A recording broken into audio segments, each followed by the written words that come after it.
Эрүүл байна гэдэг нь зөвхөн өвчин эмггүй байх төдийгүй хүний бие бэлдэр, оюун санаа, нийгмийн сайн сайхан бүхний цогц бүрдлийг хэлнэ. Хүний амьдралын хамгийн чухал зэндмэн эрдэнэ мэт үнэтэй зүйл бол эрүүл мэнд юм. Хэрэг бид хичээвэл өөрийгөө болон хайртай дотны хүмүүсээ эрүүл байлгах боломж та бидний гарт байна. Эрүүл мэндийн боловсролыг таны гэр бүл хамт олонд олгох. Телемедицин нэвтрүүлэг энэ бүх мэдээллийг таны сонорт хүргэх болно. Сайн байцгаана уу их мөндөд үзэгчтэй. Like HD телевизийн телемедицин нэвтрүүлгийн шинэ дугаар та бүхэнд хүрэхэд бэлэн боллоо.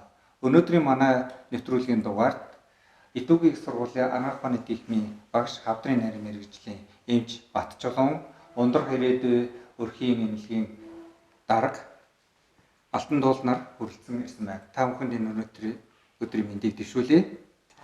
Манай урилгыг хүлээж авч хүрэлцэн ирсэн явдал баярлалаа.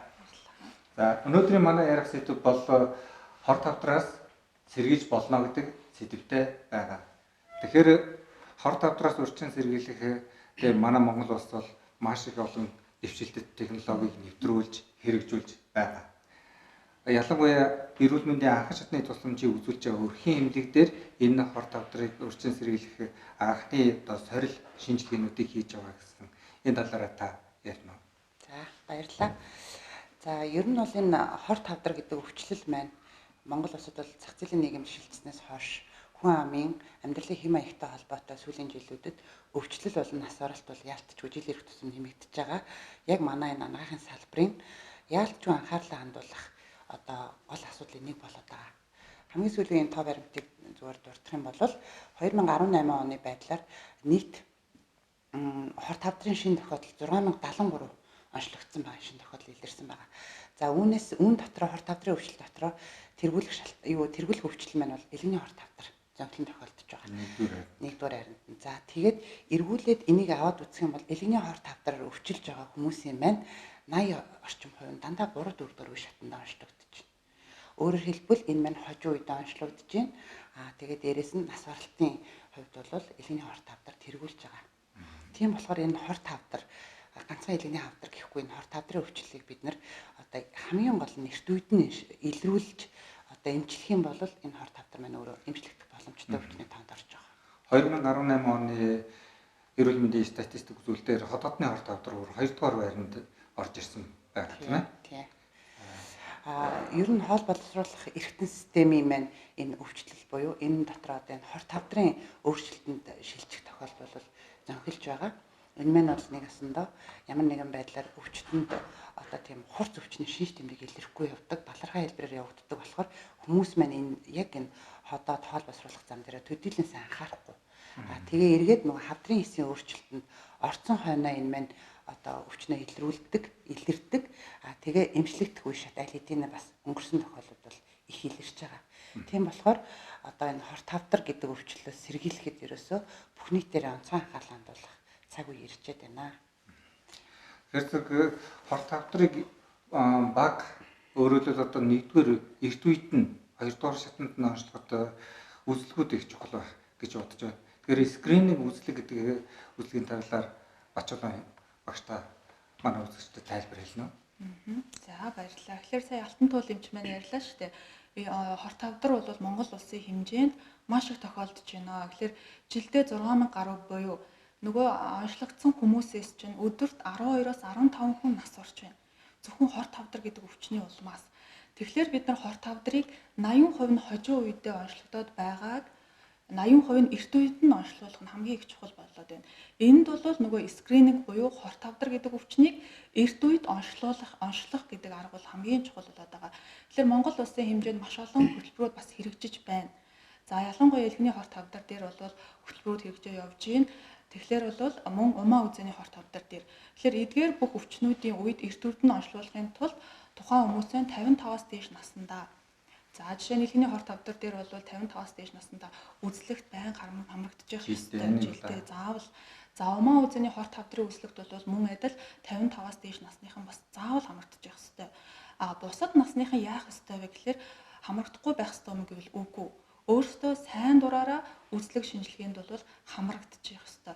Ингэснээр хор тавдрыг эрт үед нь онцлох боломжууд бол гарч ирээд байдаг. Тэгэхээр хавдар судлалын үндэсний төвд бол бүхий л хорт хавдруудыг эрт үед нь илрүүлэх шинжилгээнүүдийг бол хийгдэж байгаа. Тэгэхээр тухайн өөрчлөлөгч маань ирж үйлчлүүлэх хэрэгтэй болоод байгаа. Тэгэхээр зэрэг хорт хавдар үүсгэд бол зайлшгүй одоо орчин босод одоо амьдралын эрүүл хэв маяг гэдэрт бол одоо хүмүүс анхаарахгүй байснаас үүсдэг. Тухайлбал одоо мэрэгжлийн нөхцөл байдлаас өдр үүсэх тохиолдлууд байдаг тийм ээ. Тэгэхээр одоо ямар ажил мэрэгжлийн хүмүүс одоо энэ үүслэгт одоо шинжилгээнд хамрагдвал хамгийн зөв оновчтой байх вэ? Тэгэхээр энэ өвчнөд маань хим физикийн хүчин зүйлүүд бас нөлөөлөд байгаа. Энэ маань ажил мэргэжилтэд их холбогддог. За жишээ нь химийн хортой нөхцөлд ажилладаг хүмүүс, за уурхай ажилчид, за мөн физикийн одоо эрентгийн туяаны дор одоо ажил хөдөлмөрөө хийдэг хүмүүс бол заавалчгүй одоо нөгөө эрт илрүүлэг өслөгт бол жилдээ нэг удаа орж явах хэрэгтэй. Тэгэхээр тухайн албан байгууллага маань нийтээрээ тухайн ажилчдыг энэ өслөгт хамруулах үйл ажиллагааг бол зохион байгуулчих хэрэгтэй байгаад байгаа.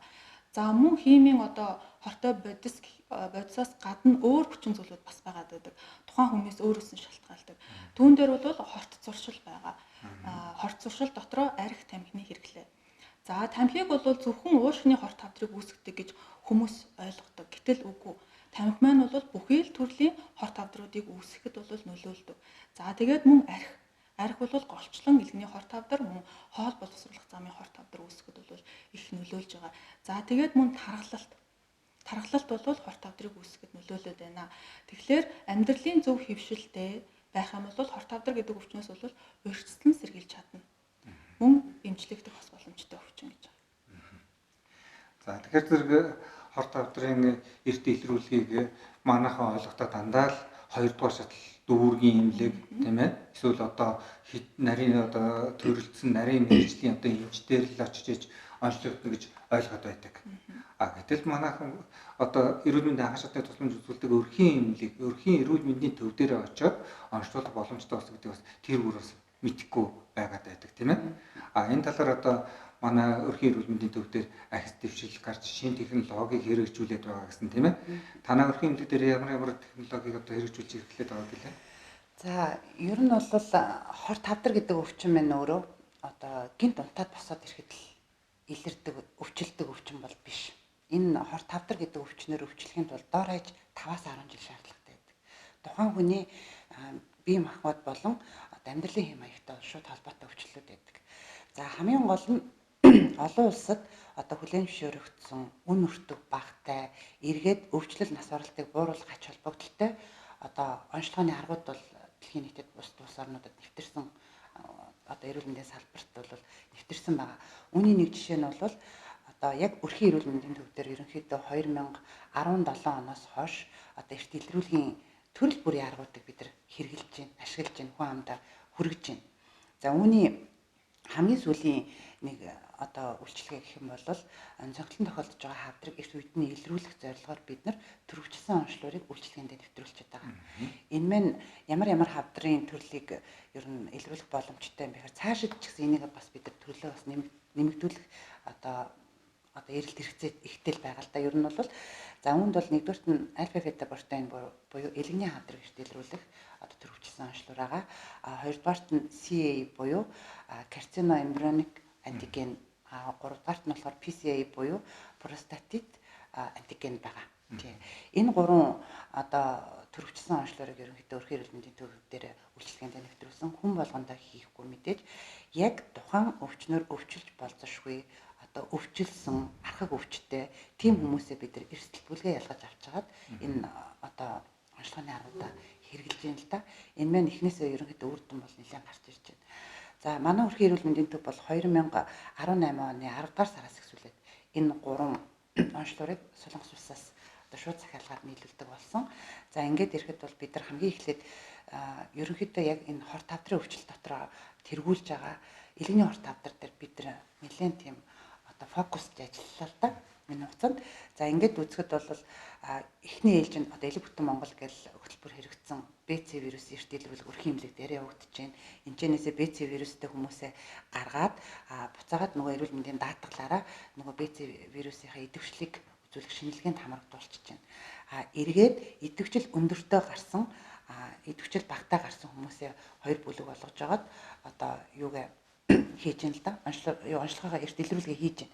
Ингээд ирэхэд бол элгэний хорт хавдар гэхэд бид нар 7 шинэ хавдрыг өрхийн имлэг дээр илрүүлсэн. Эргээд энэ 7 хавдрынхаа үе шатыг нь аваад үзэх юм бол 6 1-р үедээ, нэг нь 2-р үедээ. Амандаа үндсэндээ талд үедээ байсан хавдруудыг оншилж байна. Зарим нөгөө яг онцлогдсон хүмүүс маань хүртэл өөрсдөө хавдартай гэж ерөөсөө огт төсөөлөггүй явж байсан хүмүүс. Итгэж чадахгүй. Энэ маань бол бид нар шууд онцлогоо хийчихэж байгаа юм биш. Энэ байж болзошгүй байна гэж гаргангуудаа дараагийн шатлалтаа буюу одоо хавдар судлалын үндэсний төв дээр очиод оншийг баталгаажуулчихж байгаа. Ингээд ирэнгүүт энэ хүмүүс маань эрт үедээ илэрсэн болохоор эрт үед нь эмчилгээ төгс ихтчихэж байна. Тийм болохоор энэ хүнд амьдрал одоо цаашид үргэлжлээд амьдралын чанараас нэмэгдэх боломжтой болоод ирж байгаа л да. Тэгэхээр өрхийн эрүүл мэндийн төвд ажиллаж байгаа эмч нарын нэг давуу тал бол бүр удаммаар үздэг. Гэр бүлээр нэмээ өвөөтэй, нах дүүтэй тийм ээ. Тэгэхээр зэрэг одоо тухайлбал одоо цусны төрлийн усуудын бүгдийг мэднэ гэсэн. Тэгэхээр зэрэг одоо удамшлын тухайд бас аль хүнд эрсдэлтэй баримтыг сонгодог тийм ээ. Тэгэхээр зэрэг өрхийн эрүүл мэндийн төв дээр гэр бүлийнхэн хүмүүсийн судалгааг яаж хийж гаргаж одоо яг эндээс гаргаж ирж байна. За өрхийн эмч гэдэг бол одоо өөрөө үнэхээр сайхан ажил мэргэжилтэй. Би бол одоо энэ өрхийн эмч хийж байгаадаа бол үнэхээр бахархтай. Яагаад гэхээр өрхийн эмч гэдэг маань одоо тухайн өвөрөх айл хүн тэр гэрт амьдарч байгаа хөгшин хүн байна, дунд насныхан байна, эдэр залуу насныхан байна, хүүхэд нас, өсвөр нас, бага балчир бүх насныхны одоо эрүүл мэндийн мэдээллийг бол одоо цогцоор нь мэдчихэдэг өрхийн эмч. Удаан доктортой ажиллах тусмаа. Тийм болохоор тухайн өрх гэрт одоо хин нэгэн цус харуулт өвчнөр өвдсөн ч юм уу, зүрхний инфаркт өвчнөр өвдсөн ч юм уу, аль эсвэл одоо хорт хавдраар өвчлөжсэн ч юм уу. Тэр мэдээлэл манай эрүүл мэндийн одоо өрхийн эрүүл мэндийн төвийн үйлчлүүлэгчийн мэдээлэл бүртгэл судалгаан дээр байж идэг. Энэ маань бүр дата болоод бааз маань бол одоо хэдэн 10 жилээр хадгалагдж байдаг болохоор тухайн өрхөд хавдраар өвдсөн хүн байгаа шүү. Тэгэхээр энэ өрхийн хүмүүсийг хавдрын эрт илрүүлэх үйлчилгээнд тогтмолд хамруулах зөвлөгөөг өгдөг жишээлбэл. Тийм байдлаар ажилладаг болохоор биднэрт бол хамгийн ойр хүн амдаа хамгийн ойр ажиллаж байгаа болохоор энэ эрт илрүүлгийг л ерөөсө цогцоор нь хийвэл бид нар бол одоо энэ их болоод байгаа өвчлөлүүдийг бол эрт илрүүлэх боломжтой гэж харагдаж байгаа. За тэгэхээр зэрэг зөвхөн альфа бета протеин гэж үзэх байгаа тийм ээ. Өшөө одоо тэр төрөвлж байгаа далд хавдрын үед одоо илрүүлэх шинжилгээ хийж байна. Түрүүний одоо CEA бол одоо олон төрлийн хавдруудын үед одоо мэдрэг гарч ирдэг байгаа. Тухайлбал одоо нойр булчирхай, хотоод, бүд өнгөдөс, шулуун гэдэсний үйлдвэртэл одоо өндөр гарч ирдэг байгаа тийм ээ. Тэр зэрэг анхны одоо энэ шинжилгээгээр сэжиг бүхий гэж гарах юм бол баталгаажуулалтыг 3 дахь шатлын эмнэлэг дээр яаж баталгаажуулж хийж байгаа вэ? За тэгэхээр хорт хавдрыг оншилохын тулд одоо яг тухайн маркераар бол 100% оншилно гэж бол байхгүй. Тэгэхээр өрхтөр ийм үйл ажиллагаа хийж гэн гэдэг бол маш сайн байгаа байхгүй юу? Хавдар судлалын үндэсний төв бол Монгол улсын хэмжээнд ганцхан байгаад байгаа. Тэгэхээр бүх үйлчлүүлэгчлөө хурж ажиллаж чадахгүй байгаа. За өрхтөр эдгээр шинжилгээнүүдийг хийгээд одоо магадлал өндөртэй хүмүүсээ ялгаад 3 дахь шатлал илгээ чинь 3 дахь шатлалаар эренгүүт бид нар эмчийн үйлчлэгээр оруулаад өөр дахин олон одоо багжийн болон лабораторийн шинжилгээнүүдийг дахиж хийнэ. За тэгээд мөн эмнэлзэн одоо шинж тэмдэг асуумжаараа дахин тодруулсны үндсэн дээр хавдар гэдэг оншийг бол онцлогдож тавих боломжтой болж байгаа. Тэгэхээр маркер маань бол яг хавдартай гэдэг оншийг бол тавихгүй, хавдар байх магадлал бол байна шүү. Та дараагийн шинжилгээнд яаралтай хамрагдах ёстой юм шүү гэдэг мэдээллийг бол өгч өгөөрэй. Маш их давуу талтай байгаа. Тэгээд богино хугацаанд шинжилгээ хийж гин гэдэг бол одоо цаг хугацаа эдийн засгийн хувьд маш хэмнэлттэй байж байна. Тэгэхээр одоо 3 дахь шатлын эмнэлэг дээр компьютер томограф хийх нь байна, рентген шинжилгээ, дурангийн шинжилгээ хийн тийм ээ. Одоо тэр анхны гарсан үр дүнг бүгднийг баталгаажуулах. Эсвэл тэр үнэхээр үгүйсгэх энэ хоёрыг одоо тэнд хийж өгдөг байна. Тэгэхээр иргэд маань одоо энэ шинжилгээг өглөөгээл одоо өндөр гарчих юм бол бас одоо болохгүй байна гэж санаа зовж бас болохгүй байна шүү дээ. Энийг бол нарийн мэргэжлийн эмч нар л ялгаж өгөх байх тийм ээ. Тэрнээс өөр хүмүүс ялгаж өгөхгүй гэж тийм ээ. За Дараагийн одоо энэ шинжилгээний одоо мэдрэг байдаг өвчнүүд тухайлбал одоо дархлааны өвчнүүд байдаг тийм ээ. Энэ өвчнүүдийн үед бол их гарч болдог тийм ээ. Мөн өрөвсөлт өвчнүүдийн үед ихсэж болдог. Эдгээрийг бол таны өрхийн эмч, нарийн мэрэгжлийн эмч одоо ялгаж шилж өгдөг байх маань тийм ээ.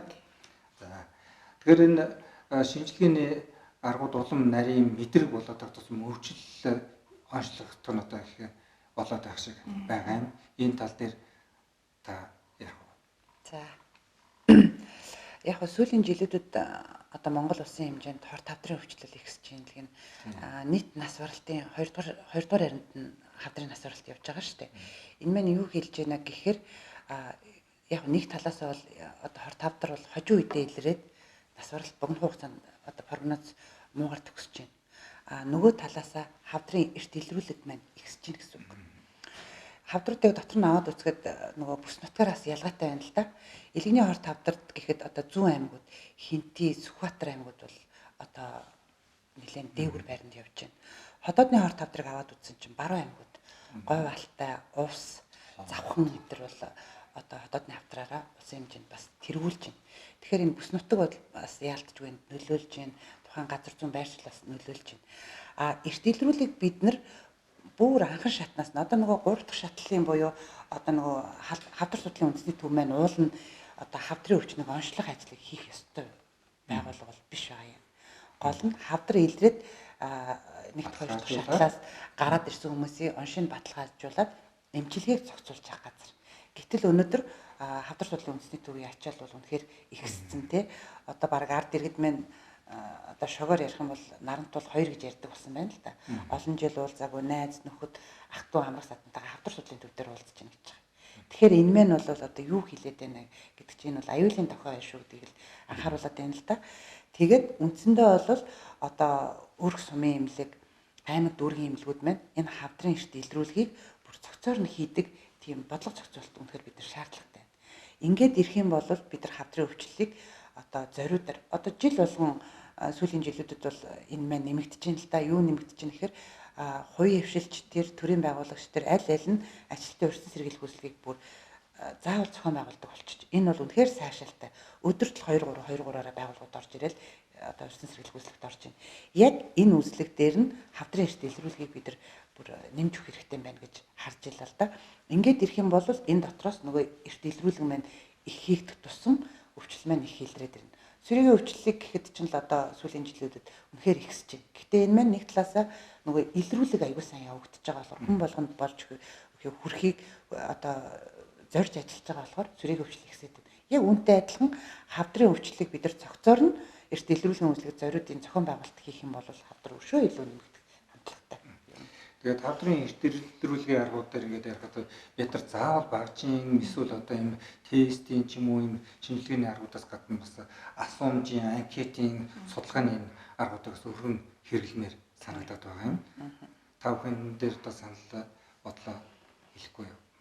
Тийм. Ер нь бол яг асуумжийн арга маань бол бас нэг талаасаа тэр хүн эрсдлийг гаргаад ирж байгаа. Энэ хүн эрсдэлтэй яж магадгүй шүү гэсэн мэдээлэл бид нар төгсөж байгаа байхгүй юу? Тэр мэдээлэл дээр үндэслээд бид нар за энэ хүнийг тийм шинжилгээнд хамруулж, ийм шинжилгээнд хамруулж дараагийн төлөвлөгөөгөө хийж байгаа. Асуумж бол нэг талаасаа биднэрт хэрэгтэй. Зарим тохиолдолд одоо хит далд байгаа хавдрыг бас илрүүлэхэд бас арай өрөсгөл байгаа даа. Одоо энэ хүн асуумж авчвал бид нар эрсдлийн тооцоод энэ хүн эрсдэлгүй байна гэж явж итэл далд хэлбэрээр одоо бүтэн шулуун гидсний хавдар ч юм уу байдаг байхгүй юу? Тийм тохиолдолд ер нь бас гарч лээ л да. За тэгэхээр зэрэг танаа эмнэлэг дээр хэрэгжүүлж байгаа одоо энэ шинжилгээний аргуудынхаа тухайд дэлгэрүүлээд манай үзэгчдэд өгөхгүй юу? За. Одоо тухайлбал одоо тий CE гэх тийм ээ. Яаж хийж байгаа вэ? Тэгэхээр бид нар бас нэг завсраар нь тодорхой бичлэгээр харуулна л да. Тий. За бид нар болохоор ер нь ингэж байгаа энэ одоо төрөвчсөн онцлогын тодорхой хэмжээний зардалтай нөгөө эрүүл мэндийн даатгалын сангаас өрхийн эрүүл мэндийн төвчнийг 4 төрлийн үйлчилгээгээр санхүүжилт авдаг.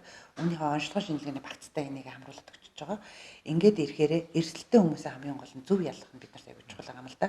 За жишээлбэл одоо түрүү хэлсэн илгэний хавдрыг бол их хвчлэн БЦ вирусын одоо халдвартай хүмүүстэй хийчихэж байна. Дээрээс нь өрхийн эрүүл мэндийн төвүүд маань бүгд одоо эхо онцлогоо хийж байгаа. Энэ эхо онцлогоогоор ямар нэгэн байдлаар голомт юм уу, элэгний өөрчлөлт гарсан хүмүүстэй бас давхар БЦ вирус байхгүй ч гэсэн тийм хүмүүстэй бас хийчихэж байгаа. За CA-г болохоор ерөнхийдөө хотод хоол боловсруулах замын зовиртой эсвэл одоо хоол боловсруулах замын архаг өвчнөд өрсөлд өвчнөд одоо хотод дундуулаад одоо шархтай, сорвтой, улаалттай олон жил бас мөн одоо нөгөө үн хүчний юм ууж байгаа тий хеликобактерийн халдвартай байгаа хүмүүстэй бол бид нас харгалзахгүй хийж байгаа. Ерөнхийдөө энэ хавдар маань бас залуучих шинжтэй байгаа шүү дээ. Тийм болохоор энийг бол одоо ингэж хийснээрээ биднэрт бол бас яг эрт илрүүлэхэд бас нэлээд нөлөөлж байгаа. PCA буюу одоо энэ төрийн улчирхайн хавдрыг эрт илрүүлэх энэ онцлогоо болохоор бид нар их хвчлэн 60-аас дээш насны эрэгтэйчүүдэд хийж байгаа. Их хвчлэн эхо онцлогон дээр одоо үндэслэж байгаа. Төрийн улчирхай томорсон, шохоожилтын голомттой ч юм уу ямар нэгэн байдлаар өөрчлөлттэй хүмүүстэй толгой дараалал тавиад ирж байгаа. Ингээд ирэхэд бол нэг ямар ч төрийн улчирхайн хавдрыг эрт илрүүлсэн. CA дээр болохоор 2 хавдар илэрсэн.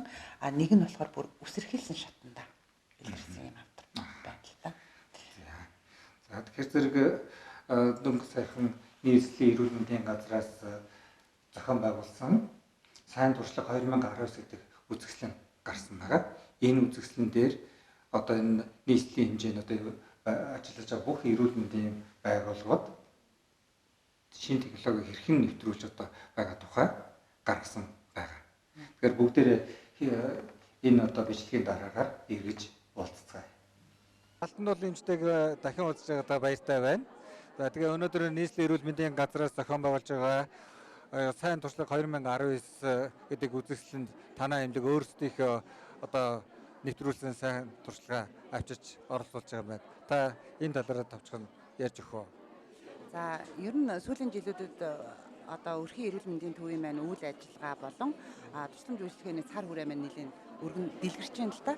За хамгийн сүүлд нэвтрүүлсэн тусламж үйлчлэгээнд нэвтрүүлсэн үйл ажиллагаагаа өнөөдөр танилцуулж байгаа нийслэлийн эрүүл мэндийн харьяа байгууллагуудын эмнэлгүүдийн энэ сайн туршлага дээр. За энэ дээр хамгийн гол нь юу танилцуулж байна гэхээр хавдрын өвчлөл гэхээр заавал хавдар судлалын үндэсний төв гэдэг ойлголт одоо эмнэлэг маань шууд иргэдийн маань одоо тоонд маань орж идэг тий. Гэхдээ яагаад тэр хавдар судлалын үндэсний төв маань өөрөө илэрсэн хавдрыг эмчлэх одоо үндсэн чиг үүрэг бүхий байгуулга. Гэтэл хавдрыг хэн илрүүлэх ёстой вэ гэхээр бусад шатлын эмнэлгүүд илрүүлэх ёстой. Ялангуяа анхан шатны тусламж үйлчилгээ үзүүлдэг өрх сумын эмнэлэг бол энэ дээр онцгой анхаарах ёстой. За энэ асуудлын хүрээнд бид нар ерөнхийдөө яг өөрийнхөө хорооны өвчлөлт нас оролтыг эренбэлж байгаад нэн тэргуунд бид нар юу хийх ёстой юм бэ гэдэг ажлуудаа гаргасан байгаа. Энэ ажлуудын нэг маань болохоор яалтчгүй хавдрын өвчлөл болж байгаа. За хавдрын өвчлөл дотроо бол элэгний хавдар угаасаа их байгаа гэдгийг одоо хүн болгон мэдж байгаа. Энэ үүднээс бид нар бүгд найрамд Солонгос улсад үйлдвэрлэгдсэн Монгол улсад яг нэг албан ёсны эрүүл мэндийн яамаас зөвшөөрөл авсан 3 онцлогоор одоо төрөвчлсөн байдлаар хийх боломжтой байна гэдгийг нь олж гаргаад энэ 3 онцлогоор бид нар үйл ажиллагаанд хэрэгжилж эхэлсэн л дээ. Энэ 3-ыг өнөөдөр би танилцуулахад ирсэн байгаа. За элэгний хавдар, төрийн улчирхайн хавдар, ходоодны хавдар. Энэ маань ерөөсөө цуснд тестийн кассетын одоо төрөвчлсөн онцлог буюу кассетын тестээр хийдэг онцлог байгаа. Энэ дээр одоо нэг туслыг хийгээл 10 минут хүлээнэ. Тэгээд энэ маань одоо бусад нөгөө төрөвчлсөн кассетын тестүүдийн адил 1 зураас 2 зураас гэж гарч ирнэ. 2 зураас гарч ирсэн байх юм бол энэ хүн байж болзошгүй гэдэг мэдээлэл байна гэсэн үг. Ингээд онш батлах шинжилгээнд энэ хүн хавдартай байж болзошгүй гэдэг үүднээс дараагийн онш батлах шинжилгээнд бол хамруулаад явчихж байгаа. За энийг манайх одоо яг тусламж үйлчлэгэнд нэвтрүүлээд жил арай хүрээгүй байна. Энэ хугацаанд яг шижигтэй тохиолдод хүн болгонд хийхгүй шүү дээ мэдээж эмчнэр одоо эмнэлгийн албарт тий эрсдэлтэй бүлгийн хүмүүстэй хийгээд 500-аад хүнд хийгээд 11 хавдрыг яг 1-2 дугаар үеийн үед нь илрүүлсэн ийм ажил. Нэг ёсондоо 9-ийн төвшөнд байхад нь оншилж чинь гэсэн үг шүү дээ. Тий. За хавдар өвчлөл маань өөрөө эрт үе илрүүлэх тусмаа эмчлэгдэх боломжтой тооцогдож байгаа. Хожим эмчлэгдэх тусмаа бол ерөнхийдөө прогноз одоо 50 муу. Тий, хүндрэл ихтэй болно тийм ээ. Ийм одоо үйл ажиллагаагаа бид нар өнөөдөр танилцуулж байгаадаа бас баяртай. Энийгээ бол цаашдын зорилго маань бол бусад бүх одоо өрхийн эмнэлэг, сумын эмнэлгүүдэд бас нэвтрүүлэхийг зорж ажиллаж байна. Бусад эмнэлгүүдтэй бас сайн дуршлаг болж энийгээ үзүүлж байгаагаараа бидний өнөөдрийн оролцож байгаа үйл ажиллагааны онцлог байгаа. За тэгэхээр зэрэг одоо ард иргэд маань бүгдээр ямар нэгэн байдлаар хавдрын урьдчил өвчин ч юм уу хавдрын тухай сонсонгуудаа л шууд 3 дахь шатлын эмнэлэг рүү явах гэдэг. Гэтэл энэ 3 дахь шатлын эмнэлэг дээр очиж одоо бүтэн сар хүлээх за наазах нь онцлуулахад бол одоо өчнөө шат дамжлагаар явах ийм асуудлуудыг манай өрхийн эмнэлгүүд сайн туршлагаараа ингэж шийдвэрлэж байгаа юм байна. Та бүхнийг өрхийн эмнэлэг дээр ирж өрхийнхөө эмч нартай хамтран ажиллаж хавдрын эсрэг хамтдаа тэмцэхийг уриалж байна. Энд үзэсгэлэн дээр ирсэн онцлогооруудаараа чухам яг ямар хавдрыг илрүүлдэг онцлогоорууд байгаагаад нь та товчхон танилцуулахгүй юу? За ерөнхийдөө бидний энэ сонгож ашиглаж байгаа тест маань болохоор үн өртгийн хувьд боломжийн үнэтэй. Нэг тест маань дунджаар нь 2500 төгрөгөөр нийлүүлэгдэж байгаа. За тэгээд дээрэс нь нарийн тоног төхөөрөмж шаардлагагүй лабораторийн орчинд гэсэн үг. 3 дугаарт нь нарийн өндөр одоо нарийн мэрэгжлийн лаборант ч гэдэг юм уу тийм хүн шаардлагагүй байгаа болохоор яг өрх сумын эмнэлэгт ашиглахад бүрэн боломжтой ийм тестрүүд байгаамаа. За одоо энэ маань болохоор альфа бета протеин буюу элэгний хавдрыг одоо эрт илрүүлэх боломжтой. Энэ элэгний хавдрын үед эерэг гардаг ийм онцлог байгаа. Дараагийнх нь PCR энэ маань болохоор за сүүлийн жилүүд бас ерөнхийдөө төрийн улчирхайн өвчлөлт эрэгтэйчүүдийн дунд ихсэж байгаа. Энэ маань нас ахих тусмаа байна. Тийм залуужж байна. Тэгээд нас жоохон ахаад ирэхээр хавдрын өөрчлөлтөнд орж ийн. Энэ асуудлыг бид нар бас эрт илрүүлэх зорилгоор энэ онцлогыг одоо нэвтрүүлсэн байгаа. Энийг бол хөвчлэн төрөв булчирхаан одоо яхад хараад шохоочолтын хэмжээ томорсон тохиолдолд хийхэд бол нэлээд тохиромжтой эрт үедний илрүүлэх боломжтой. За энэ маань болохоор хоол боловсруулах замын бас хавдрын эртний хавдрыг бас хотоод гэж сулаа олон хавдрын үед одоо энэ тест маань бас мэдрэг гарч байгаа. Тэгэнгүүт бид нар дараагийн одоо онш батлах шинжилгээнд явуулангууд тэр нь батлагдаад гараад ирж байгаа. Эдгээр тестүүд маань яг сүүлийн үед одоо нөгөө хийх нэвтэрсэн тестүүд болохоор одоо тухайн нөгөө төрөвчлсөн онцлогын мэдрэг чанар, өвөрмөц чанар гэж байдаг. Тэр хоёр чанар маань нэлээд өндөр юм агуулгачтай тестүүд байна. Ер нь одоо яг өвчлөлийн хувьд бол өвчлөл нас уралтын тэргүүлэх шалтгаан зүрх судасны өвчин байгаа. За зүрх судасны өвчин маань гол нь юунаас болж үүсэж байна гэхээр иргэд маань цусны даралт ихсэх өвчнөө эрт үед нь онцлуулаагүй улмаас хүндрэл гараад тархин цус харах болон зүрхний инфаркт өвчнөр өвдөж байна тий зүрхний шигнээсээр. За яг бид нар энэ даралт ихсэх өвчнийг эрт үед нь оншилж чадах юм бол тухайн хүний зүрх судасны өвчний эрсдлийг нь 5 жил 10 жилээр гарах боломжтой. Ингээд гаргангуудаа тухайн хүндээ эрсдлийг нь тооцоод тэр хүндрэлээс сэргийлэх арга хэмжээг шатараатаа аваад явах юм бол энэ зүрх судасны өвчлөлөөр нас бараад байгаа тохиолдлыг бууруулах ач холбогдолтой байгаа. За үүний тулд бол яг өрхийн эмнэлэг дээр бас нэвтэрсэн бас нэг онцлогоор маань болохоор өв тосны солилцооны одоо 4 үзүүлэлтийг захын тусанд хэмжих боломжтой ийм аппаратыг тусан зүйлхэн дээр нэвтрүүлсэн байгаа. Энэ маань юу гэсэн үг вэ гэхээр өндөгний цусанд одоо сахар үздэг шиг өндөгний цусаа тестэн дээрээ тусаахад энэ маань өөрөө хэвлэж гарч ирээд бага нэвтрэлтэй липопротеин, их нэвтрэлтэй липопротеин болон холестерин триглицерид гэсэн 4 үзүүлэлтийг гаргаад ирнэ. Энийг харж байгаад бид нар тухайн хүнийхээ эрсдлийг нь бодоод зөвлөгөө өгөх юм уу, эмчилгээ хийх юм уу, дараагийн хяналтынхаа эмчилгээ хийгээ явуулдаг. Энэ маань бол маш өндөр ач холбогдолтой байгаа юм. Тэгээ эргээд энэ маань яг онцлогын хувьд бол жоохон өртөгтэй ч гэсэн эрүүл мэндийн даатгалаар бид нар энэ онцлогынхаа тестийг бас нийлүүлчихэд байгаа болохоор энэ бол өрхийн эмнэлэг дээр хэрэглэхэд айгүй өндөр ач холбогдолтой байгаа. За баярлалаа. Тэгээд энэ үзэсгэлэнгийн үйл ажиллагаанд нь амжилт хүсье. Манай өрхийн эмнэлгүүд 3 дахь шатлалын эмнэлгүүдэд үзүүлж байгаа тусламж үйлчилгээг анхны шатнд үзүүлж байна гэдэг бол цаашдаа хавдрын эрсдэл илрүүлэхийг Монгол улсад анхны шатнд нь байхад илрүүлэх ийм сайхан боломжийг нээж өгч байгаа юм аа. Эрүүл мэндийн боловсролыг таны гэр бүл хамт олонд олгох.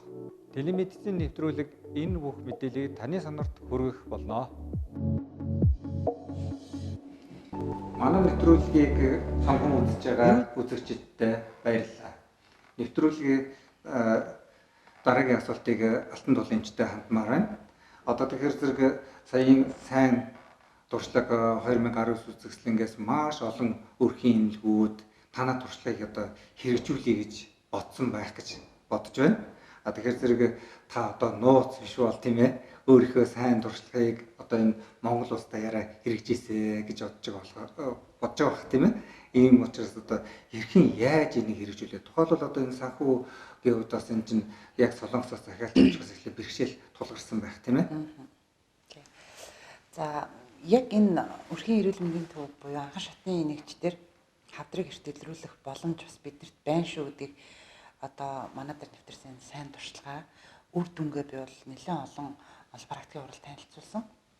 Хамгийн сүүлд Монгол улсад өрхийн ангаа ухаан үүсэж өгснөний түүх 20 жилийн ойн одоо арга хэмжээ болсон энэ ойн үеэр бол одоо олон улсын практикийн уралд зохион байгуулагдсан. Энэ уралд бас энэ хавдрын өвчлөлийн эрт илрүүлгийнхаа үр дүнг би бас танилцуулсан. За ингээд ирэхэд бол ерөнхийдөө өрхийн эрүүл мэндийн төвд маань өрхийн эмчнэр маань энэ асуудлыг бол аягүй их сонирхож байгаа. Тэ?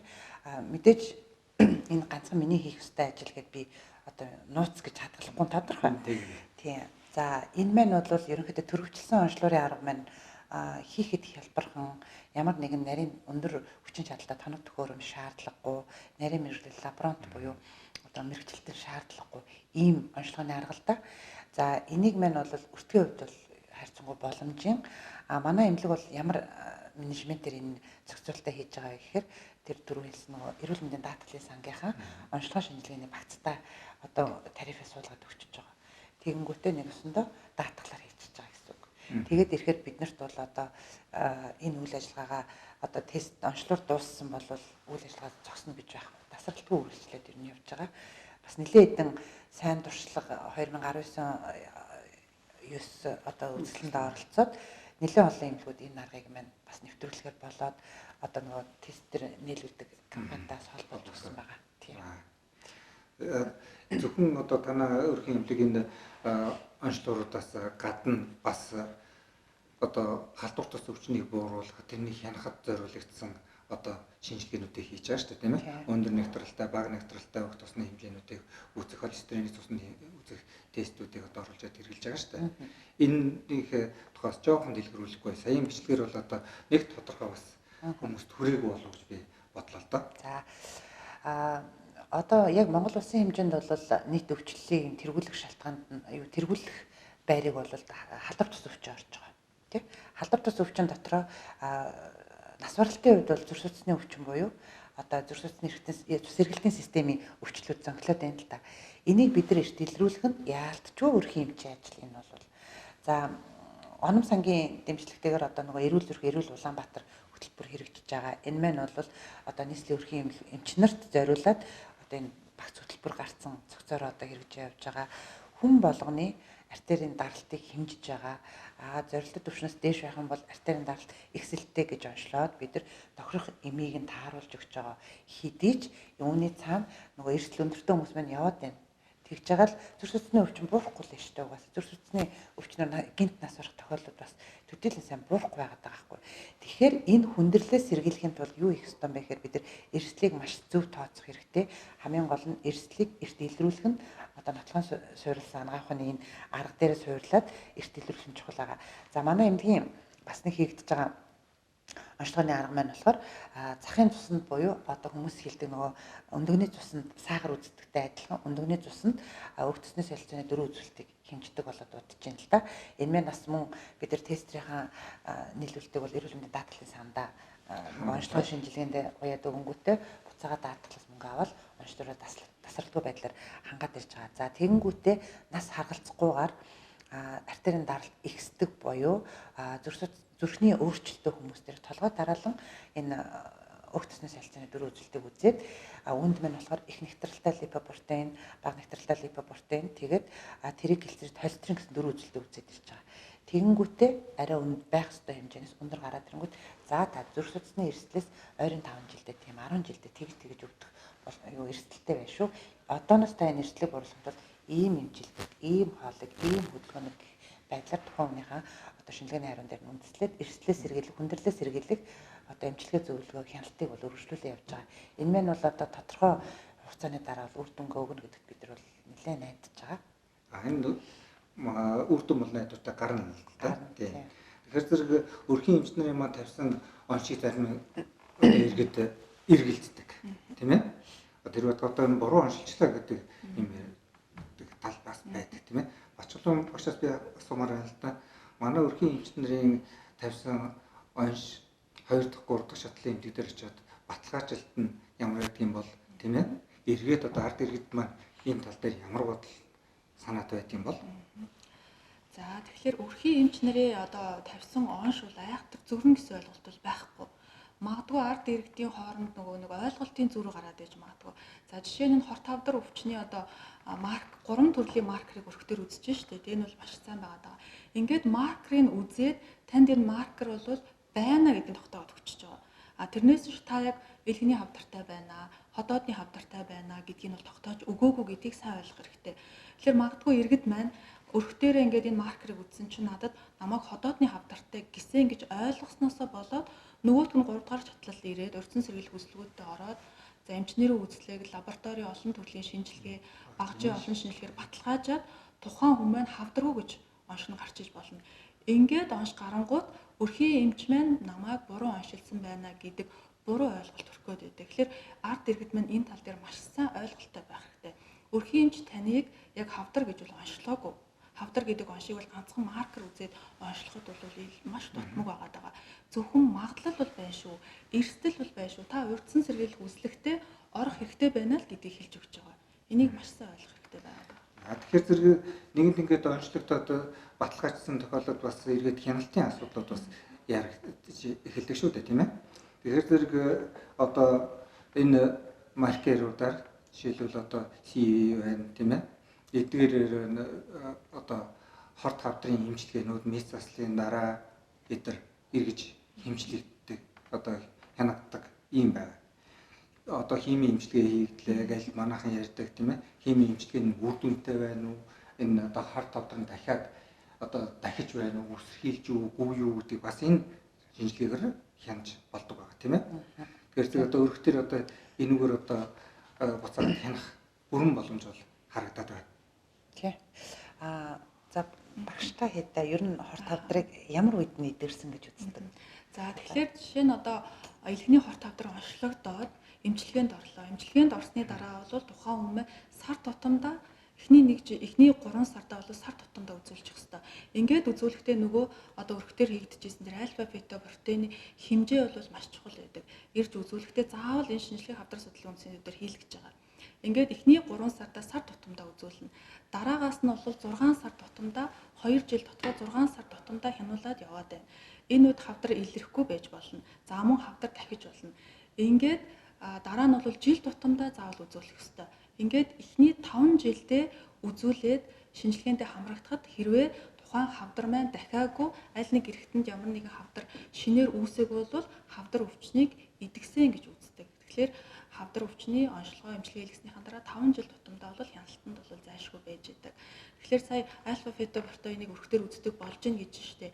Энэ бол хавдар судлалын үндэсний төвд ирээд байгаа нөгөө ачааллыг мань бас багасгаж өгөх бас нэг одоо гол зүйл бас болох юм байна гэж бол ойлгож байна. Тийм. Тэгээ бид нар бол яг өвчтөн онцлогдлоо, эмчилгээ хийгдлээ, эмчилгээний дараах хяналтыг бол өсөөсөө өрхийн хийж байгаа л да.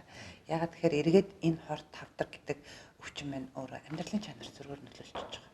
Тэгэхээр тухайн хорт хавдраар өвдсөн хүмүүс маань нийгмийн халамж, энэ дэмжлэг зайлшгүй шаардлагатай болоод ирнэ.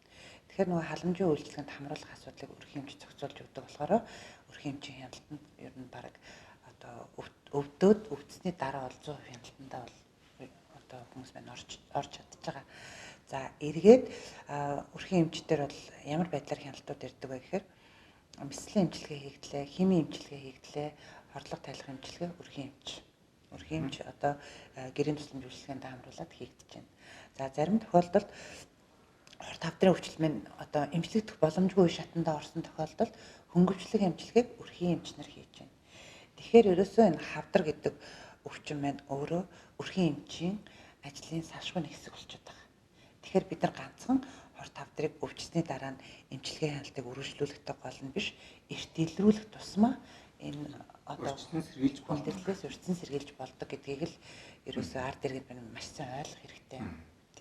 Одоо монголчууд Гэлтгүй дэлхийд даяараа нь ирчүүдийн өргөхийн эрүүл мэндэд их анхаарал хандуулдаг. Одоо би бас гадаадын хэвлэл мэдээллийг одоо харж байлаа, тоон зүйлтүүдийг сонирхож харж байлаа. Тэгэхээр тэр нь ирчүүд өөрсдийнхөө эрүүл мэндийн төлөө одоо эмнэлэгт хандах хандлт нь эмэгтэйчүүдэд 2 дахин цөм байдаг байна л да. Тэгэхээр зэрэг одоо иргэд одоо эмчид одоо бүх одоо эрүүл мэндийн асуудал бүгдийг нь даатгаад орхих биш тийм ээ. Иргэд эмчтэйгээ хамтарч өөрөө эрүүл мэндийн төлөө хамтран ажилладаг болов. Энэ тал дээр бас бид нар ажиллах, эрүүл мэндийн боловсролыг нь сайжруулах асуудал дээр нэлээд ярилцах шаардлагатай болов гэж бодоод байгаа юм. Тий. Энэ бол яалтчгүй бас өрхийн эмчнэр бидний бас нэг тулгамдсан асуудлуудын нэг нь л дээ. Одоо бодлогоор эрүүл мэндийн бодлогоор ингээд янз бүрийн вакцины шинжилгээгээл гарч ирж байна, эрт илрүүлгийн шинжилгээгээл гарч ирж байна. Энэ бүгдийг өдөр тутамдаа өрхийн эмнэлэг дээр хийгдэж байна. Энд хэн ирж ороод байна? Нөгөө эмэгтэйчүүд, хүүхдээ хардаг ээжүүд мэн орж байна. Тэтгэврийн насны ач зээгээ нааш чааш нь олгодог эмээнэр маань орж байна. За өвөөнөр бол яг цөөхөн орж байна. Тийм, тоотой орж байна. Тэгээд нөгөө ажлын насны залуучууд тэр чигтээ байхгүй. Одоо хамгийн сүүлийн жишээ ихэд чинь жил болгон 5-10 сард цэрэг татлага болдог. Цэрэг татлагаас өвчнөө учир чөлөөлөгдсөн залуучуудыг одоо бид нар анхан шатан дээр дахин үзэж эрүүлжүүлэх ажлыг зохион байгуулж жил болгон одоо манай Чингэлтэй дөрвийн хувьд бол сүүлийн 2 жил энийг бүр аян байдлаар зохион байгуулж байна.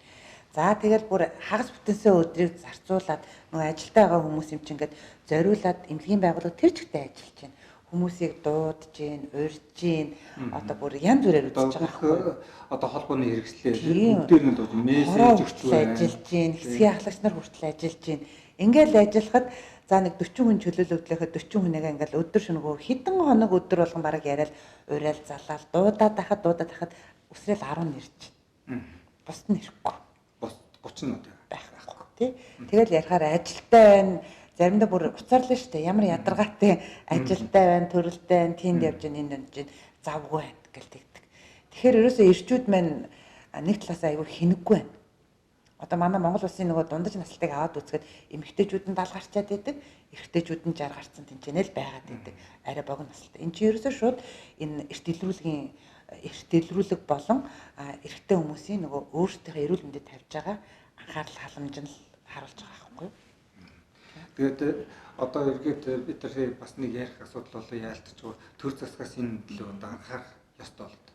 Тэгэхээр хавдар судлалын төвөөс хавдар судлалын үндэсний төвөөс одоо хэрэгжүүлдэг хяндаг нэг чухал хөтөлбөр бол яхаа аргагүй хавдрын үндэсний хөтөлбөрөөс тийм ээ. Тэр маань хугацааны үндсэндээ дуусаад зогсчихсон байна. Энд одоо манай эрдэмтэн багш нар одоо практикт ажиллаж байгаа эмчид нарын бодол санал ямар вэ? За хавдрын эсрэг үндэсний хөтөлбөр бол үр дүнтэй байсан уу байсан. Гэхдээ энэ дээр бас нэг өрөөсгөл юмнууд явж байсан л доо.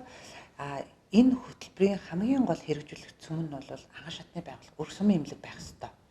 За өрг сумын эмнэлэгт энэ хавдрын үндэсний хөтөлбөрийг одоо хэрэгжүүлэхдээ ямар нэгэн байдлаар өрхийн эмч, сумын эмч скрининг хийх арга технологиг бүр одоо хүн болгонд эзэмшүүлэх нь аягүй чухал юм байл л дээ. Энэ хөтөлбөрийн хүрээнд одоо батлагдсан төсөв санхүү бол ерөнхийдөө одоо 3 дахь шатлалын эмнэлэг рүүгээ явдаг. Тэгээд ирэхээр яг нөгөө анхан шатн дээр юу хийгдэж байгаа нь тодорхойгүй. Зүгээр тогтолцсон газрын тогтоол ирдэг. Тэрээр одоо жил болгон хагас жилдээ тоо баримт цуглуулаад тайлаа өгдөг. Ийм процедур л явагддаг байсан.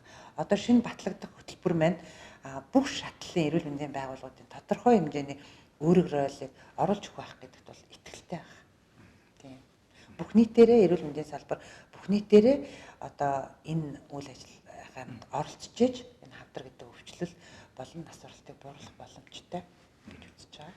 Тэгэхээр бид гурван яриа одоо нэгэн тал хавдрыг хорт хавдрыг одоо урьдчилан сэргийж боллоо гэж яригдчих байгаа болохоор өрхийн эмнэлэг дээр хийж байгаа энэ папиллома вирусээр үүсгдэг умаан хорт хавдрыг бас хөндөхгүй умаан үзүүний хорт хавдрыг одоо хөндөхгүй байх аргагүй юм да.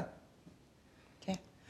За анх бол одоо 2012 оноос ерөнхийдөө энэ халдвар тус өвчний эрт илрүүлгийг Мянганы үржлийн сорилтын сангийн дэмжлэгтэйгээр Монгол улс орон даяар нэвтрүүлсэн. Тухайн үедээ бол одоо яг хэрэгжүүлж байхдаа бол зорилтод насны иргэдийн тоог нь бүр цаанаас нь статистикаар баталж өгөөд биднэрт одоо шаардлагатайгаа бүх онцлогуудыг шаардлагатай одоо юу гэдэг багц хэрэгслийг бол хангаж өгч ирсэн. Энэ хөтөлбөр маань дууссан, иргэд хамрагдалт маань буураад ирсэн. За тэгээд яалтчгүй тасралтгүй хийгдэж байгаа нэг үйл ажиллагаа бол хөхөмөө хавдрыг эрт илрүүлэх одоо скрининг бол өрхийн эмнэлэг дээр явагдаж байгаа, жил болгон явагдаж байгаа. Энэ дээр маань гол нь 3 жилийн давтамжтайгаар эмэгтэйчүүд маань эсийн шинжилгээнд хамрагдаж байгаа. Жил ирэх тусам бас цөөрч байна. Гэхдээ цөөрч байгаа хэдий ч уман үзүүний хавдрын тохиолдол маань ихсэж байна. Одоо жилд нэг 300-аад эмэгтэйчүүдээс зорилт насны эмэгтэйчүүдээс папын шинжилгээ авч байна л да. Ингээд 10-аад нь бол уман үзүүний хавдар илэрч байна. Доод нь 10 тохиолдол бол илрээд байна жилд өрхийн эмнэлгээр дамжиж. Тэгэхээр энэ мэн бол бас нэлээд нэг чухал асуудлын нэг болж байгаа. За тэгэхээр зэрэг манай нэвтрүүлэг өндөрлөхөд бас нэлээд төгсөж байна. Манай өрхийн эмнэлэг 2 дахь 3 дахь шатлалын эмнэлгүүд бол ард иргэдийнхээ эрүүл мэндийн төлөө маш их цаг зав хүч гаргаж төр засгаас ч гэсэн анхаарч энэ лөө анхаарч одоо явж байна. За мөн шинжлэх ухааны технологийн одоо өндөр өсрөнгөө энэ одоо хөгжлийн үедээ одоо зовоо шалгаагүй бидний хэлэхээр non invasive энэ аргууд бол их өргөн нэвтэрч байна л да. За тэгэхээр өмнөөс гарч байгаа биологийн шингэнүүдэд л одоо шингэдэг одоо цэршээс гэх мэтлэн шүүс орж байгаа шүү дээ. Энэ бүгдийг одоо шууд одоо шинжилдэг дараагийн юм аргуудыг одоо нэвтрүүлэх боломж ямар байгаа л. За ер нь бол дэлхийн нийтэд бодгалцсан анагаах ухаан буюу хүний одоо генийн түвшинд нь ямар өвчнөр өвчлөх боломжтой байна. Одоо энэ эдгэрэх магадaltaй юу юу гэдгийг тогтоодог болчиход байна. Тэгэхээр одоо анагаах ухаан бол энэ чиглэл рүү ялтчгүй явах хэрэгтэй. Бид нар хамгийн гол нь Монгол хүн бол ерөнхийдөө удам зүг бол маш сайн судлах хэрэгтэй байна гэдгийг зүгээр эмч миний хувьд бол харж байгаа. Энэ маань юу гэсэн үг вэ гэхээр удамшлын маш олон өвчин байгаа. Энэ маань бол яг өнөөдрийн түвшинд бол бидний түвшинд бол одоо онцлогдох боломжгүй өвчнүүдийн тоонд бас ороод байгаа л да. Энэ маань. За тэгээд цаашлаад бол өрхийн анагаах ухаан одоо жил ирэх тусам хөгжиж байна. Маш олон сайхан технологиг одоо хийгдэж эхэлж байна. Өрхийн эмнэлэг дээр зүгээр жишээ татаад ярихад хамгийн сүүлд дижитал эрдэнэтгэн аппаратаар одоо чижний зураг авч байна. Өрхийн эмнэлэг дээр шүү дээ. 3D 4D эхо аппаратаар онцлогоо хийж байна. Энэ маань бол одоо технологийн дэвшлиг нэг талаараа харуулж байгаа. Үүнийгээ хажуугаар ард иргэддээ бас анхааруулж хэлэх зайлшгүй шаардлагатай зүйлүүд байна л да. Өрхийн эмч байгаа үед иргэд маань одоо эрүүл мэндэд тавих анхаарал сул байна. Өвдөж ирэнгүүтэл эмчийн буруу гэдэг хандлагаар шууд хандаж байна. Энэ маань нэг талаасаа нөгөө тухайн хувь хүний эрүүл мэндийн боловсролыг бас одоо харуулж байна л да. Тэгэхээр хүн болгон одоо энэ эрүүл мэндийн боловсролоо дээшлүүлэх одоо нэмэгдүүлэх тал дээр бас онцгой анхаарах хэрэгтэй байна. Ганцхан энэ өвчлөл нас оролтыг бууруулахад эрүүл мэндийн салбар одоо хүчээд ажиллаад эний цаана одоо иргэд маань өөрсдийнхөө төлөө тавих анхаарал сул байх юм бол энэ асуудал ерөөсөө л одоо тийм цогцоор шийдэгдэж чадахгүй. Олон улсын туршлагыг харж байхад ч гэсэн одоо тухайн хүн эрүүл мэндийн даатгалжилд хамрагдах ёстой. Хамрагдсан бол тэр шинжилгээнд насны онцлогоор заавал хамрагдах ёстой. Хамрагдахгүй бол өндөр торгуултай ч гэдэм юм. Ямар нэгэн байдлаар хөшөөрөг бас иргэдэд маань хэрэгтэй байна. Тэгэхээр хорт хавдар гэдэг өвчнөөс урьдчилан сэргийлж энэ өвчнийг эмчлэхийн тулд бол өрхийн эмнэлэг болоо тий хавдар судлалын үндэсний төвөөс гадна ард иргэд маань өөрийн итгүү санаачлал бол маш ихтэй болоод байгаа. Тэгэхээр энээс л урьдчилан сэргийлж болдог. Хорт хавдар бол эдгэрдэг өвчин. Тэгэхээр хорт хавдраас бол айх биш ойлгох хэрэгтэй. Тэгэхээр иргэн хүн болгон өөрийнхөө эрүүл мэндийн төлөө одоо хариуцлага хүлээсэн байдаг гэдгийг бол маш сайн ойлгох хэрэгтэй байгаа дээ. Одоо зөвхөн насны туршид биш тийм ээ. Насны турсан хүмүүс аав ээж гэр бүл дотор өөрсдийнхөө үр хүүхдийг тийм ээ хорт хавдраас багаас нь урьдчилан сэргийлэх эрүүл амьдралын хэм маягийг сонгох энэ тал дээр бас эрүүл мэндийн боловсролыг гэрээс одоо олгож яхад анхаарах шаардлагатай. Нэг зүй ёсоор тавьж эхэлжээ гэж бас үзэж болох тийм ээ. Одоо энэ цэцэрлэгийн хүүхдүүдийн гараа угаадаг хөвшил хамгийн энгийн боловч хамгийн одоо олон өвчнөөс өрчин сэргийлэх байж байна. Тийм ээ. Наадхан бид нар одоо хотоодны ордоор ярихад хеликобактер ярьдаг. Хеликобактер бол бохир гараар дамждаг өвчин. Тэгвэл энэ одоо гараа угаагаас сурчвал тэр өвчнийг дунд нь тасна гэсэн бүрэн боломжтой болж байна. За дараа нь одоо бидний яриад байгаа БЦ вирусын маркер илрүүлэхийг одоо өрхийн илрүүлэлтээр одоо хийгээд байгаа тийм ээ. Энэ илрүүлгийг одоо ороод илэрсэн усуд одоо хоёулаа байж байгаа тохиолдолд 10-аад жилийн дараа алдчихгүй одоо илгээний хатууралт хүргэдэг. Тэгэхээр энэ хатууралт хүргэхгүй тул хүмүүс ямар одоо шинжилгээнүүдийг хийн хандаж хийж хийлгэх вэ тийм ээ. Тэгээд хийснийхээ дараа хэрхэн одоо хяналтаар явж эмчлэгдэх вэ гэж тийм ээ. Хэрвээ бид нар одоо энэ өвчнүүдийг эмчлүүлээд өрхийн эмнэлэг дээр хяналтандаа эмчлүүлчих юм бол дараагийн хүндрэл рүү хорт хавдар руу орохгүй байх бүрэн боломжтой. Тэгээд бид түрүүгээр явж явсаар эцсийн одоо сүлд зангидах цэг бол хорт хавдраас бид урьдчилан сэргийлж болох юм байна. Тийм ээ гэдгийг одоо хүмүүст ойлгуулахаар болж байна. Ойлгохоор тэр ярьж байлаа гэж тийм ээ. За тэгэхээр энэ аргуудаас одоо тэр шинэ аргуудыг бид нар нэвтрүүлэх тухай дөнгөсөө яриад өнгөрлөө. Би бас энэ нэвтрүүлгийг бэлдэж байхдаа сонирхож үзэж хаалаа. Тэгэхээр хүний биологийн шингэнүүдээс одоо хавдрыг эртэлрүүлэхдээ их сонин дэвшлүүдийг одоо шинжлэх ухаанд олж нээж байгаа юм байна. За мөн энэтэй холбоотойгоор хэлэхэд одоо манай иргэд одоо энэ сошиал ертөнцөөс их мэдээллийг авч тэрэндээ их итгэдэг болсон байна. Тэгээ санаандгүй нэг ишлэлийг уншлаа л та. Тэгсэн чинь тэнд тэгсэн байна. Google-ээр өөрийгөө одоо хорт хавдартай өвчтэй гэж оншилсан бол дараагийн шатанд та яахаа одоо юу хандноо гэсэн тийм хөгжилтэй коммент байлаа л дээ. Тэгэхээр сошиал ертөнц рүү одоо хүмүүс ингэж хэвдэх орж одоо юу гэдэг тэр мэдээлэл рүү ороод байгаа тэр манай эмч нар юу гэж хэлж өгмөр нь хүмүүст. Хамгийн найдвартай арга бол ерөөсөл эрүүл мэндийн байгууллага гэж би хэлмээр байна. Манайхан ялангуяа одоо ингээд яг бид нар бас үздэгэлтэй сонирхдаг нөгөө 0-2 настай хүүхдийн ээжүүдийн групп гээл бага насны хүүхдээж тэн дээр бол бүр нэрээ сэтгэл эмтэлмээр юмнууд их байдаг байхгүй юу. Одоо нөгөө хүүхэд халуураад байна, амнаас нь одоо амд гэмтлээ гэж ерөөсөө дандаа буруу аргыг хүүхдэд түлчлээ яах вэ гэж одоо гурилсан чихэртэй зураа таймаа гэдэг дандаа буруу мэдээлэл явдаг. Тэгээд тэрэндээ тэр хүмүүс мань өөрсдөө бүр яг тэрийг ингээд гардаж хийгээд байдаг нь хамгийн харамсалтай байгаа байхгүй юу. Нөгөө өвчний чинь хүндрэх эрт үед нь арга хэмжээ авч чадахгүй болсноос одоо амьдралын чанар буурн цаашид тэрийг ерөөсөө маш сайн ойлгох хэрэгтэй байгаа юм л та иргэд мэн. Хамгийн түрүүлийн эмчид л хандах хэрэгтэй. Мэргэжлийн эмчид хандах хэрэгтэй байтал одоо сошиал ертөнцөөр одоо тэр хүнд ийм хэрэгжээ ингээд идэгсэн байна. Тэгээд одоо өөрсдөө туршилт хийж үзээд байгаа. Тэгээд өөрсдөө туршаад байдаг.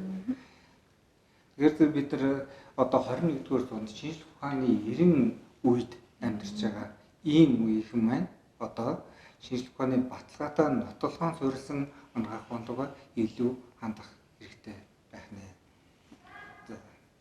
За ингээд өнөөдрийн нэвтрүүлэгт хүрэлцэн ирж арт иргэдэд маань үнэтэй сайхан зөвлөгөө өгсөн Итүгийн их сургуулийн анагаахын техникийн багш Батчолон танд их баярлалаа. Өндөр хэрэгтээ өрхийн эрүүл мэндийн төвийн дарга Алтан тулемчтэй маш их баярлалаа. Ингээд дараагийн нэвтрүүлгээр дахин уулзах хүртлээр баярлалаа. Эрүүл байна гэдэг нь зөвхөн өвчин эмггүй байх төдийгүй хүний бие бэлдэр, оюун санаа, нийгмийн сайн сайхан бүхний цогц бүрдлийг хэлнэ. Хүний амьдралын хамгийн чухал зэндмэн эрдэнэ мэт үнэтэй зүйл бол эрүүл мэнд юм. Хэрэг бид хичээвэл өөрийгөө болон хайртай дотны хүмүүсээ эрүүл байх боломж та бидний гарт байна. Эрүүл мэндийн боловсролыг таны гэр бүл хамт олонд олгох. Телемедицин нэвтрүүлэг энэ бүх мэдээллийг таны сонорт хүргэх болно.